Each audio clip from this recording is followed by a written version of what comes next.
بسم اللہ الرحمن الرحیم۔ السلام علیکم ناظرین، آج میں جس ٹاپک پہ بات کرنے جا رہی ہوں اس کا واسطہ ہم سب کا دن میں 24 گھنٹے تقریباً پڑتا ہی رہتا ہے، تو ہمیں اپنے رویوں پہ غور کرنا چاہیے کہ ہمارے لہجے ایک دوسرے کے ساتھ کتنے سخت ہیں، اور استغفر اللہ تعالیٰ کی اس پہ کتنی سخت وعیدیں نازل ہوئی ہیں۔ آج ہمارا ٹاپک ہے جس پہ ہم بات کرنا چاہ رہے ہیں سخت کلامی کرنے والا برا ترین شخص۔ ایک روایت کے مطابق ایک دفعہ ایک بوڑھا شخص نبی اکرم صلی اللہ علیہ وسلم کی خدمت میں حاضر ہوا جو سخت مزاج اور چڑچڑا تھا اور لوگ اسے قریب نہیں آنے دیتے تھے۔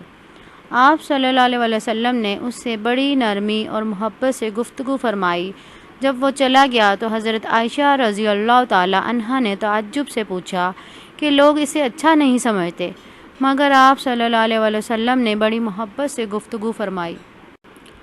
آپ صلی اللہ علیہ وسلم نے فرمایا، عائشہ، قیامت کے دن اللہ کے نزدیک وہ شخص بہت برا ہوگا جس کو لوگ اس کی سخت کلامی کی وجہ سے چھوڑ گئے ہوں۔ اے محمد صلی اللہ علیہ وسلم، میرے بندوں سے کہہ دو کہ زبان سے وہ بات نکالا کریں جو بہترین ہو۔ اللہ پاک ہم سب کو اچھے اخلاق والا اور نرم مزاج بنائے، آمین۔ ناظرین، آخر میں میرے چینل کو لائک اینڈ سبسکرائب کرنا مت بھولیے گا پلیز۔